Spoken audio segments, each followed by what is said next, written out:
Buenas noches. La Audiencia Nacional absuelve a Rodrigo Rato y a su cúpula por la salida a bolsa de Bankia. No se expusieron actos concretos en el juicio. La actuación de la Fiscalía brilla por su ausencia y no hay ni un dato ni la creencia de que los acusados hicieran dejación de funciones. Son las principales conclusiones de la magistrada. La justicia es clara y asegura que nadie se llevó un euro y que incluso la operación tuvo el visto bueno del Banco de España y la bendición del gobierno de Zapatero. ¿Cuántas horas de televisión condenando a Rodrigo Rato? Una pena de telediario a la que hoy muchos medios no han dedicado ni un minuto cuando antes hacían especiales. La justicia se ha pronunciado tras muchas horas de condena, algo que quizás no restaura el daño.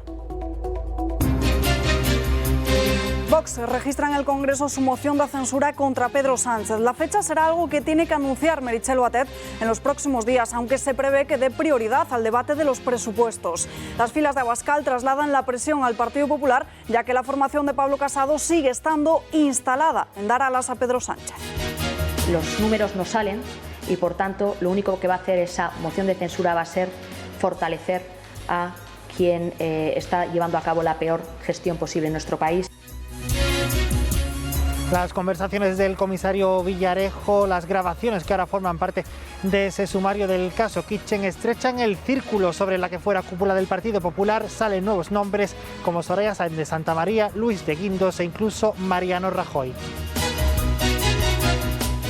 Vía libre para prorrogar los ERTEs de la COVID hasta el 31 de enero de 2021. El Gobierno, la patronal y los sindicatos han alcanzado un consenso para la cuarta renovación de las ayudas para empresas y trabajadores, especialmente afectadas por la pandemia. Un acuerdo que ha llegado por los pelos al Consejo de Ministros de este martes. Con este acuerdo afrontamos y despejamos un otoño o un invierno que deseamos no sea difícil. Israel debate prohibir las manifestaciones cercanas a la casa de Netanyahu, una medida que se enmarca dentro de las restricciones por coronavirus y que pretende acallar el clamor de las calles del país. El primer ministro israelí enfrenta a un juicio con acusaciones presentadas en su contra por la Fiscalía del Estado por cargos de fraude, soborno y abuso de confianza.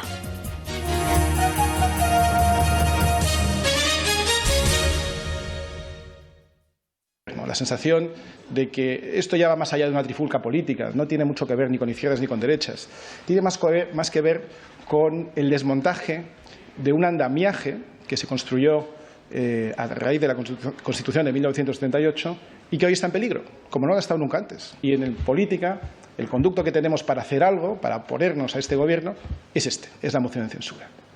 Como nosotros tenemos responsabilidad política y asumimos lo que la calle nos está diciendo, utilizamos este instrumento constitucional a nuestro servicio para dar satisfacción a esa demanda que yo creo que es generalizada. Vox ha presentado esta mañana su moción de censura con Santiago Abascal como candidato. Lo hace 2 meses y medio después de anunciar la urgencia de sustituir al Gobierno. La formación ha delegado a Ignacio Garriga la defensa parlamentaria de esta moción en la Cámara Baja. Hasta por lo menos la semana que viene, la presidenta del Congreso, Meritxell Batet, no podrá determinar la votación, fecha y hora de esta moción. Batet dispone de un plazo legalmente que no podrá ser anterior al transcurso de 5 días desde el registro de la misma. El debate podría celebrarse en la semana del 12 de octubre, una fecha cargada de simbolismo. Todo depende de la prisa que tenga el gobierno de Sánchez. Sin embargo, no cuenta con músculo político porque el Partido Popular ya se ha situado enfrente. Desde el primer minuto, Génova 13 se ha retratado con su estrategia y sigue haciéndolo. Lo que no hay que hacer es engañar a los españoles. Los números no salen y, por tanto, lo único que va a hacer esa moción de censura va a ser fortalecer a quien está llevando a cabo la peor gestión posible en nuestro país, que es Pedro Sánchez. Por tanto, lo que le decimos claramente es que no hay que engañar a los españoles, los números no salen y solo va a ganar Sánchez con esta moción. Hablamos con el diputado Ignacio Garriga, que será el encargado de defender esta moción de censura. Señor Garriga, muy buenas noches. Buenas noches. Defendéis que es más necesario que nunca y sobre todo tras los últimos ataques del Gobierno al rey o a la justicia. Está Moncloa descontrolada porque hemos visto al mundo de la judicatura y antiguos socialistas salir en tromba contra el Ejecutivo. Bueno, efectivamente, la Moncloa está descontrolada desde el primer día que entró Pedro Sánchez al Gobierno. Es un Gobierno que se ha constituido, ¿no?, mediante un fraude al electorado, empezaron mintiendo, dijeron que no iban a pactar con Bildu, que no iban a pactar con Podemos y acabaron pactando con los enemigos de España y con los enemigos de la libertad. Nunca antes ha habido motivos tan graves y tan imperiosos para presentar una moción de censura. De hecho, podemos tirar de la hemeroteca de todos los datos económicos y sociales y, sin duda, esta moción de censura que presenta nuestro grupo parlamentario, que presenta Vox, es un deber nacional y, en definitiva, es un acto de responsabilidad y de lealtad para con los españoles. Por el momento, esta moción no cuenta con los apoyos para salir adelante. En el Partido Popular se niegan a apoyarla. Han hablado en las últimas horas con Pablo Casado. Pone su negativa de manifiesto que la oposición al gobierno no se está ejerciendo desde el PP y sí desde Vox. Bueno, nosotros, desde que nuestro presidente Santiago Abascal anunció que íbamos a presentar esa moción de censura, como hemos dicho, el despacho ha estado siempre abierto, dispuesto a que cualquiera de los 350 diputados viniera a dialogar y a plantear pues, de qué manera podíamos sacar adelante esta moción de censura, y el despacho sigue abierto. Ninguno de ellos ha venido a decir nada. De hecho, tan solo 5 minutos después de presentar esa moción de censura ya la descartaban, anunciaban que iban a votar en contra, y son ellos los que tendrán que elegir en qué lado de la historia quieren ser recordados. Si de aquellos que fueron cómplices de un gobierno con una gestión criminal y responsables de la muerte y de la ruina de muchísimos compatriotas, o por el contrario quieren estar al lado, como Vox, de aquellos que quieren dar voz al pueblo español y se niegan a reconocer, como ellos con su actitud reconocen, es que España está condenada. Nosotros presentamos una alternativa, presentamos esperanza a los españoles y la confianza de que juntos podemos salir de esta, pero ese futuro pasa de manera inexcusable por expulsar del gobierno a Pedro Sánchez y al gobierno socialcomunista. Hay quien ha criticado que hace un año Vox rechazase esa idea de España Suma, diciendo que podían hacer una coalición que se llamase Los Progres se suman con Ciudadanos o Podemos, y ahora pidan el apoyo al Partido Popular. ¿Qué tienen que decir a todas esas voces críticas? Bueno, pues que las circunstancias no tienen absolutamente nada que ver. Ahora estamos ante un gobierno responsable de la muerte de más de 50.000 compatriotas, un gobierno que ha condenado a la ruina a muchísimos comercios, que está dejando de pagar a muchísimos trabajadores los ERTEs y que en definitiva es la mayor amenaza para el conjunto de los españoles, para el presente, para el futuro, y que, como he dicho, pues es un deber nacional pues plantarles batalla y expulsarlos cuanto antes del gobierno. La formación liderada por Santiago Abascal deberá esperar la fecha del debate que fije Meritxell Batet. Esperan que vayan a intentar dilatarla lo máximo posible. Bueno, sin duda los tiempos en los que maneja la mesa del Congreso. Nosotros hoy ya hemos registrado esa moción de censura. Estamos ansiosos para decirle lo que muchísimos españoles están comentando en las barras de bar, en las tertulias, en las familias, de que es un gobierno con una gestión criminal, responsable de la ruina de muchísimos compatriotas y que es la principal amenaza que tienen todos los españoles hoy en día. Por tanto, dependerá, como he dicho, del criterio arbitrario de la mesa del Congreso, pero que nosotros estamos dispuestos pues, a presentarla tan pronto como sea posible, como decida la mesa del Congreso, y ya, como digo, ya estamos preparados para dar voz a tantísimos españoles que están clamando en las calles que este gobierno del paro y de la miseria y de la muerte de muchísimos compatriotas pues salga lo antes posible. Ignacio Garriga, gracias y muy buenas noches. A vosotros, como siempre, buenas noches. Una separatista ha acudido hoy al Congreso con un cartel contra Vox. La secretaria general del partido, Macarena Olona, se ha visto obligada a reclamar silencio a la bancada del PSOE para que su portavoz, Iván Espinosa de los Monteros, pudiese intervenir y pedir su retirada. Un momento que ya se ha hecho viral en las redes sociales. Señor Espinosa de los Monteros. Silencio, por favor. Silencio. La presidenta está dando la palabra. Pido silencio, por favor. Señora presidenta, le ruego, le mande a la que está hablando ahora que quite ese cartel donde pone Fora Vox y que se atenga a las normas de decoro que presiden esta Cámara. Muchas gracias. Gracias. Y noticia de última hora, nos vamos en directo hasta el Ministerio de Sanidad. Comparecencia de Salvador Illa tras su reunión con Enrique Ruiz Escudero, después de haber acordado que se fije un criterio común homogéneo para las restricciones en aquellos municipios de más de 100.000 habitantes. Escuchamos al ministro de Sanidad. Hemos venido diciendo en estos últimos días actuar con mucha determinación para tomar el control de la pandemia en esta comunidad autónoma y para doblegar la curva. Lo que hay que hacer, las medidas que hay que adoptar están fijadas. Acordamos conjuntamente con las comunidades autónomas el 16 de julio qué había que hacer y están recogidas y fijadas en el plan de respuesta temprana que se ha ido aplicando por parte de todas las comunidades autónomas. Conocimos recientemente, el 24 de septiembre, hace unos días, que el Centro Europeo de Prevención de Riesgos, el ECDC, fijaba umbrales de actuación a partir de 60 casos por 100.000 habitantes de incidencia acumulada, y ya fijaba como situaciones muy preocupantes que requerían medidas drásticas incidencias acumuladas de 200 casos por 100.000 habitantes, que exigían actuar con contundencia. Esto se viene haciendo, incluso a partir de estos índices, por las comunidades autónomas. Por tanto, la situación que enfrentamos en la Comunidad Autónoma de Madrid es complicada, muy preocupante, y exige, como he dicho antes, actuar con mucha determinación con esas incidencias acumuladas alrededor de 700 casos por 100.000 habitantes. Bien, fruto de la reunión de esta tarde, les voy a hacer un anuncio, que es que mañana propondré al Consejo Interterritorial del Sistema Nacional de Salud una acción coordinada en salud pública, mediante la cual todos los municipios con más de 100.000 habitantes, con una incidencia acumulada de 500 casos por 100.000 habitantes en los últimos 14 días, con una positividad en las PCRs que se efectúan superior al 10%, y con un índice de ocupación de UCIs en la comunidad autónoma de la que forman parte superior al 35%, tomen medidas que detallaremos mañana, medidas de limitación de la movilidad y de limitación de los contactos sociales, tomen también medidas de limitación de aforos y de horarios, y tomen medidas de refuerzo de las capacidades de las distintas comunidades autónomas. Esta acción coordinada en salud pública, que hemos venido trabajando estos últimos días, será discutida mañana en la ponencia técnica del Consejo Interterritorial del Sistema Nacional de Salud a las 10:30 de la mañana, se convocará a las 10:30, y también en la Comisión de Salud Pública, que se va a celebrar a las 11:30. Y será finalmente discutida en el Pleno de la Interterritorial con los consejeros de Sanidad del conjunto de las comunidades autónomas y de las ciudades autónomas de Ceuta y Melilla, que tenemos previsto celebrar mañana a las 4 de la tarde. Les quiero también decir que yo he tenido hoy contacto telefónico con todos los consejeros y consejeras de salud. Les he explicado que estábamos trabajando en esta medida. Se le ha explicado también, naturalmente, a la Comunidad Autónoma de Madrid, la hemos repasado en la reunión de esta tarde.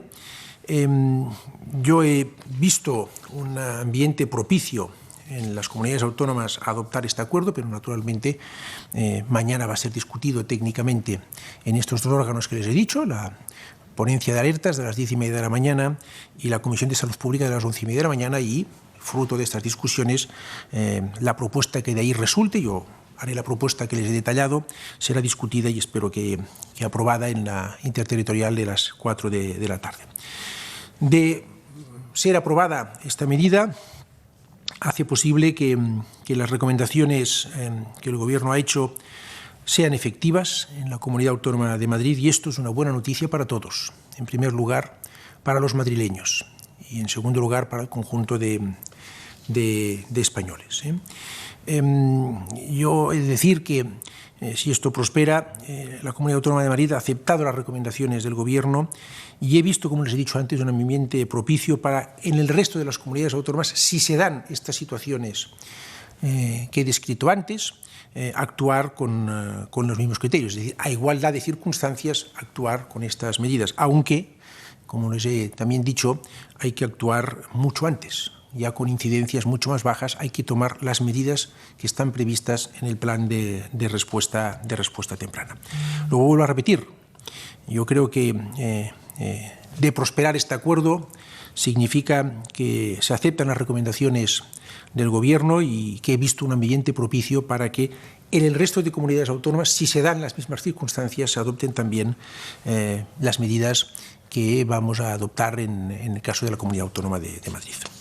Bien, esto es lo que les quería trasladar y quedo a su disposición para aclarar cuantas preguntas o dudas tengan. Gracias, ministro. Hoy la rueda de prensa se hace por videoconferencia y vamos a comenzar a dar turnos de palabra a numerosos periodistas que están ya conectados. Vamos a ver si puede intervenir Juan Antonio Nicolai, de News Diario, por ejemplo, que pide la palabra. Adelante, Juan Antonio. Comparecencia del ministro de Sanidad, Salvador Illa, en el que ha comenzado diciendo que la situación de la capital era más que complicada y que se había establecido ese criterio común para aplicar a todos aquellos municipios con más de 100.000 habitantes. Ha señalado 3 requisitos: 500 casos, más de 500 casos por 100.000 habitantes, un 10% de las PCR con un resultado positivo y una ocupación en UCI superior al 85%. Esto es un acuerdo que se ha establecido esta tarde con la Comunidad de Madrid, pero que mañana, como bien decía Salvador Illa, se tendrá que aprobar en ese Consejo Interterritorial, mañana miércoles. Por lo tanto, la Comunidad de Madrid finalmente no será intervenida por el Gobierno, tal y como pedían desde diferentes, tal y como venían presionando desde Sanidad desde hace varias semanas. Como decíamos, Salvador Illa continúa presionando, pero estas intenciones, unas intenciones que ni siquiera comparten en el Gobierno de la Comunidad de Madrid. Otra cosa es que yo espero que esto no ocurra, además lo espero y confío en que sea así. Es que el Gobierno de España no puede hacer eso, creo yo, es mi opinión, igual estoy equivocado, sin la total colaboración, coordinación, intervención de la Comunidad de Madrid, que es la que tiene la responsabilidad y la que también conoce sobre el terreno la situación. Mientras tanto, Podemos y Más País son partidarios de esa intervención. En las filas de Rejón defienden que Madrid, según expertos, debería regresar a una fase 1 actualizada en la estrategia de desescalada para romper con la tendencia de contagios. Piden iniciativa y atrevimiento a Moncloa en su campaña de desgaste a Díaz Ayuso. El Gobierno nacional debe intervenir Madrid. Le sobran los instrumentos para intervenir Madrid y lo que necesita es la decisión y el coraje para hacerlo. El desgobierno de la Comunidad de Madrid ha mostrado que no puede ser el depositario de la confianza de los madrileños. En el Pleno de Cibeles ha comparecido Martínez Almeida, petición del PSOE y de Más Madrid, para desgranar las acciones municipales en esta segunda ola. El regidor madrileño ha hecho sacar los colores a la izquierda, haciendo hincapié en no caer en confrontaciones. Eso lo dijo el señor Ábalos, que no era el momento de criticar al Gobierno. Y yo, sin embargo, les digo a ustedes, critíquenme. Se lo pido, por favor, critíquenme. Díganme lo que creen que no estoy haciendo bien. Díganme sus puntos de vista, porque aquí estamos para tratar de mejorar la situación entre todos. Pero lo que nunca diré, como el señor Ábalos, es que no hay que criticar a un Gobierno. Eso sí, si a la crítica le pueden sumar ustedes algunas propuestas, también se lo agradeceríamos desde el equipo de Gobierno. Y dice que en Bruselas deben estar asustados si saben que en Madrid queremos bajar los impuestos. No, en Bruselas lo que les asusta es el Gobierno del Partido Socialista y Podemos, señor Hernández. Comienza la realización de test de antígenos en Puente de Vallecas. La Comunidad de Madrid ha empezado a testar con estas pruebas a las poblaciones de las zonas básicas confinadas este martes, llevándolo diagnósticos rápidos cuyos resultados se obtiene en 15 minutos. Hoy ha comenzado en este barrio de Vallecas con hasta 1000 pruebas. Los vecinos han sido citados con la franja horaria en la que debían acudir a los puntos habilitados para la realización de estas pruebas. Estos han contado con un circuito de entrada y salida y una zona de espera para poder garantizar la distancia de seguridad.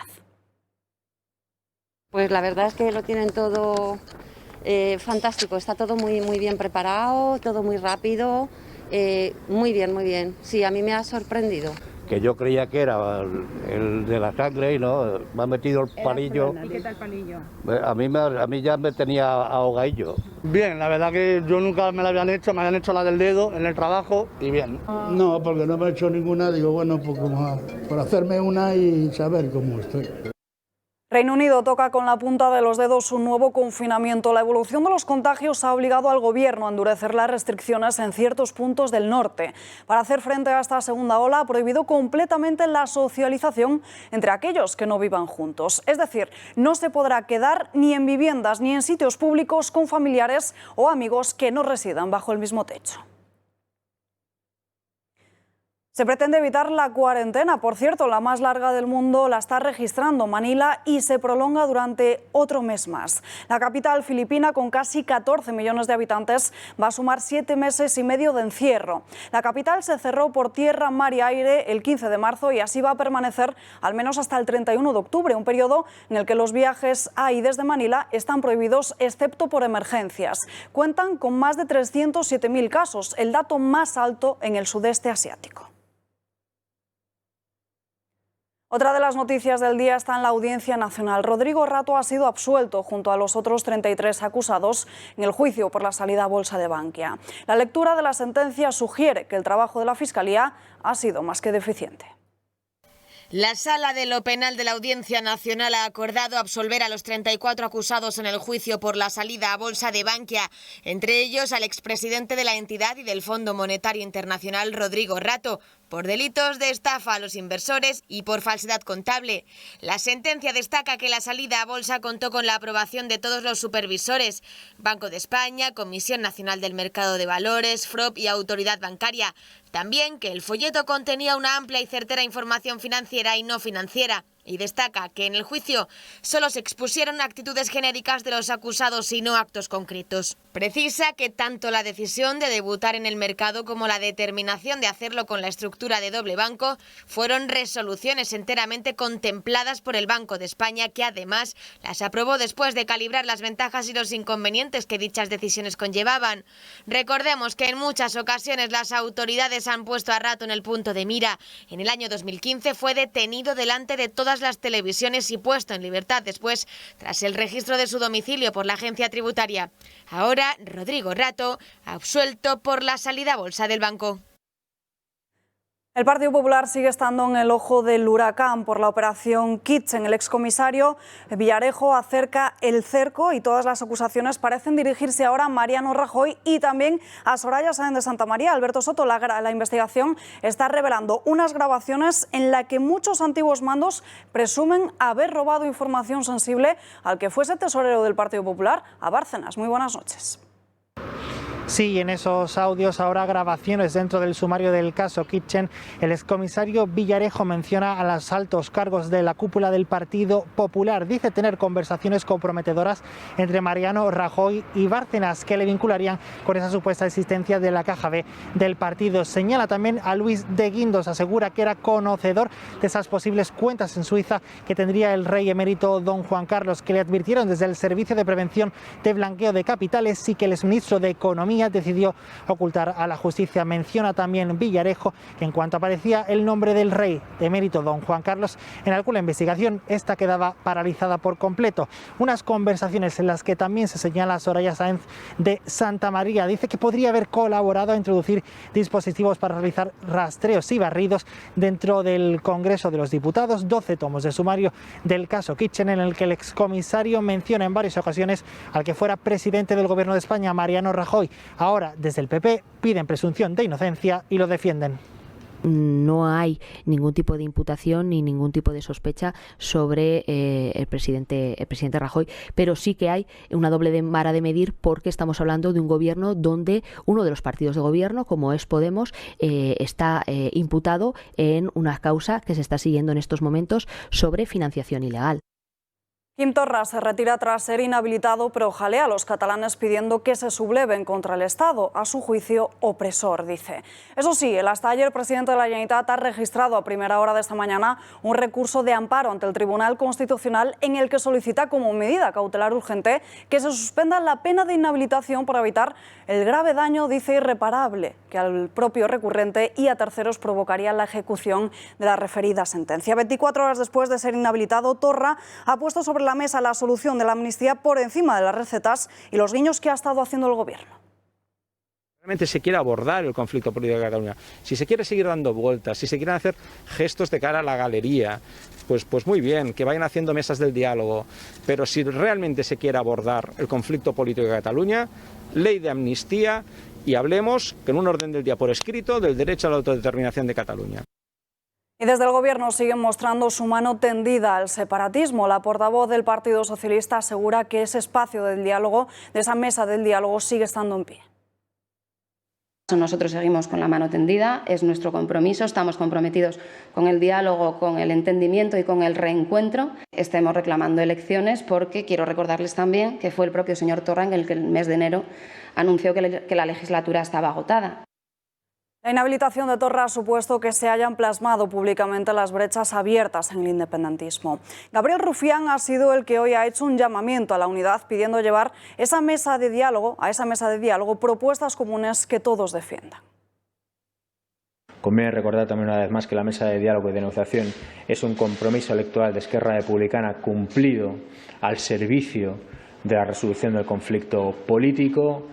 Hay una parte del Estado que le ha declarado la guerra a según qué ideas, a según qué formaciones políticas, no solamente al independentismo, también a una parte del gobierno. Y en todas las guerras los bandos hablan, y no porque sean amigos, sino porque precisamente son adversarios. La cercanía del 1 de octubre y la ratificación de la sentencia Quim Torra fueron los motivos por los que el Gobierno vetó la presencia de Felipe VI en la entrega de despachos a los nuevos jueces en Barcelona. Fueron los motivos que esgrimieron el Ejecutivo ayer y los antiguos socialistas han saltado en tromba contra el Gobierno. La plataforma La España que reúne, impulsada entre otros por exdirigentes como Nicolás Redondo y Joaquín Leguina, acusan al Gobierno de deslealtad al rey y de interferir gravemente en el Poder Judicial. Denuncian que los miembros del Consejo de Ministros amparan con el silencio el incumplimiento de la lealtad al rey y que se pone en evidencia con ello la estrategia de acoso y derribo de Podemos contra la Constitución del 78 y la monarquía. Antiguos dirigentes exponen su malestar, pero también lo hacen actuales varones socialistas. Emiliano García Paje, una de las voces críticas contra el separatismo, ha cargado contra Alberto Garzón y Pablo Iglesias por sus recientes reflexiones al respecto de la corona en España. Escuchen. A mí me parece bastante lamentable que los ministros del Gobierno de España, en vez de estar hablando de la gestión de las universidades, del consumo, fíjese usted con lo importante que es el consumo, y hablando además de las residencias, por ejemplo, de personas mayores y de lo que el Gobierno de España nos debe en dependencia a las comunidades autónomas, en vez de estar hablando de eso, pues se ponen con una autoridad que además no puede defenderse constitucionalmente. No vamos a dejar a nadie atrás. Este acuerdo contempla, salva, protege y defiende a todas las empresas de nuestro país. Defiende y protege a todos los trabajadores y trabajadoras de nuestro país. Es un proyecto completamente ambicioso. In extremis ha llegado la prórroga de los ERTE hasta el próximo 31 de enero. A golpe de decreto ley, Yolanda Díaz ha conseguido el visto bueno de la COE con una propuesta de última hora. Ha sido Antonio Garamendi el que ha confirmado esta mañana el acuerdo y lo ha hecho explicando las diferencias con el Ministerio de Trabajo.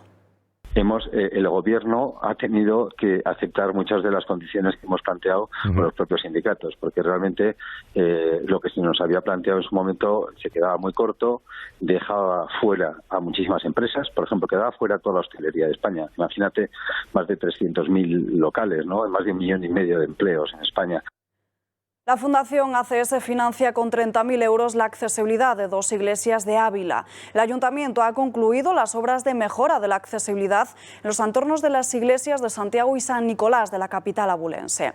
Los trabajos han consistido en la construcción de una rampa tanto en el exterior como en el interior del Templo de Santiago, situado en un barrio de la ciudad.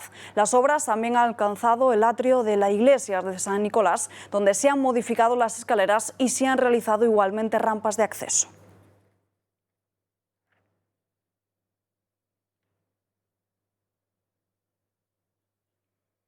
Y en página internacional nos vamos hasta Israel porque las calles del país siguen saliendo a manifestarse contra Netanyahu. Lo han hecho al mismo tiempo que se estaba debatiendo en el interior del Parlamento israelí una enmienda a la ley del coronavirus que, de aprobarse, limitaría a manifestarse a quienes vivan a 1 kilómetro de la residencia oficial de Netanyahu en Jerusalén. El primer ministro israelí se enfrenta a un juicio con acusaciones presentadas en su contra por la Fiscalía del Estado por cargos de fraude, soborno y abuso de confianza.